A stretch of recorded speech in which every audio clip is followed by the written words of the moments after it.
This, right now, is my favorite movie of the year. It's my favorite movie of the year so far. Funny, I said that with Blade Runner 2049, that was my favorite movie of the year. Now The Disaster Artist is that.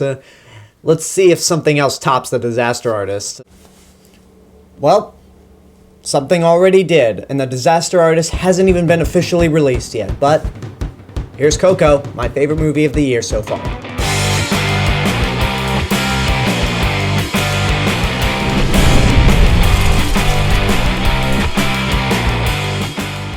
Coco is the latest and greatest animated movie from Pixar. This one is directed by Lee Unkrich, who did Toy Story 3. And the movie follows a boy named Miguel who wants to be a musician, but his entire family doesn't love music at all. They despise music, if anything. So he runs off, and on Day of the Dead, he accidentally finds himself in the land of the dead. So he meets some of his past relatives, but he goes on a quest to try to prove that he is a musician. So as I mentioned, Lee Unkrich is the director of this, who made Toy Story 3, but he's been with Pixar since the very beginning. He was the editor for Toy Story and A Bug's Life, and he co-directed Toy Story 2, Monsters, Inc., and Finding Nemo. So this guy has been in the game for a long time, with Toy Story 3 being his first solo directing gig. And Toy Story 3 was that one movie that made every grown adult who grew up with Toy Story cry. So if anyone was going to make another tear-jerking Pixar movie, it would be him. But Pixar, ever since Inside Out, has not been on a good winning streak, I gotta say. They haven't been making terrible movies, but they feel very uninspired. I wasn't that crazy about The Good Dinosaur, thinking back on it. I didn't care for Finding Dory that much. And Cars 3, while not as bad as Cars 2, it felt like they were forced to make this movie just to sell more toys, which hopefully, as I said in my Cars 3 review, we can stop making Cars sequels. But anyway, with Coco, as I said in the beginning of this review, this is easily my favorite movie of the year. And you could tell by watching this movie, this was the one that Pixar put their entire effort into. They truly brought their A game when it came to making this movie in particular, whereas with Cars 3, they just kind of sleptwalk through it. Sort of like in 2015 when we had Inside Out and The Good Dinosaur, you can clearly tell which one was more inspired and which one they really put effort into. Alright, so what exactly makes Coco a great Pixar movie like many of the others? Well, I mean, obviously there's the stellar animation, and it has this thing that Pixar usually does when they take familiar concepts, because the Day of the Dead celebration is not anything new, and there was a movie that came out 3 years ago called The Book of Life about the Day of the Dead, which I didn't see, so I can't really draw comparisons to each other. But with Pixar, whenever they tackle some concepts that we have seen done before, they always manage to do their own twist on it to the point where it feels fresh and new. The look of the Land of the Dead here is amazing. All the designs are incredibly creative. The colors pop. They really just created a living, breathing world. That is a very good idea of what this Land of the Dead could be. Now, in terms of the character designs, it is very familiar to the skeleton look that you would associate with Dia de Muertos. But what makes these characters unique, despite a very familiar design, is something that Pixar is a pro at. The animation set to each personality of the character. For example, if a character is very wacky,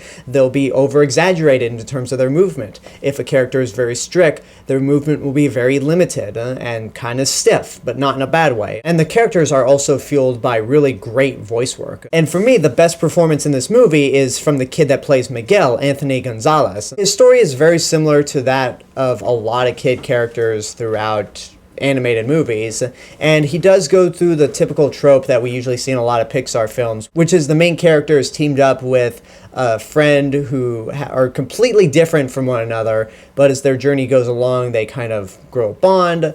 It's something that we've seen in a lot of other movies like Toy Story and Inside Out, but you know what? It's a formula for Pixar that does continue to work, and these moments really lead into this being probably the most emotionally powerful Pixar movie made. That's kind of tough to say because for 3 movies in a row, WALL-E, Up, and Toy Story 3, Pixar have made movies that have just destroyed me inside. One of them helped me really admire animated films for being art and not just kid stuff. So yes, you've heard a lot of back and forth about how this movie is making a lot of people cry, And that's not really an exaggeration at all. If you don't end up crying in this movie, you have no soul, and I honestly feel sorry for you.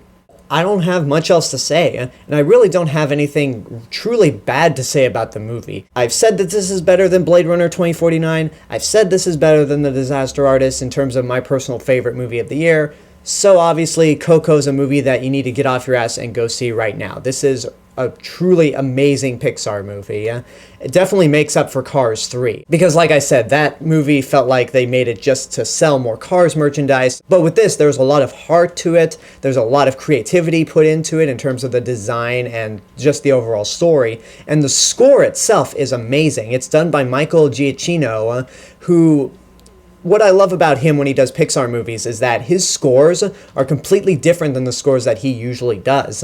For example, when I listen to Star Trek, Jurassic World, Doctor Strange, and Rogue One, I can tell that it's Michael Giacchino doing the score. But with The Incredibles, Ratatouille, Up, Inside Out, and Coco, whenever I listen to those scores, they sound very different from one another to the point where you wouldn't even believe it's the same composer. So that I really love. And yeah, I love Coco as a whole. You have to see this movie in the theaters, and you're doing a huge disservice if you don't. But anywho, that's my review for Coco. I hope you enjoyed it. Leave a comment down below and tell me what your thoughts are on the movie, if and when you've seen it. And until next time, this is the real Mr. Robinson telling you there's only one.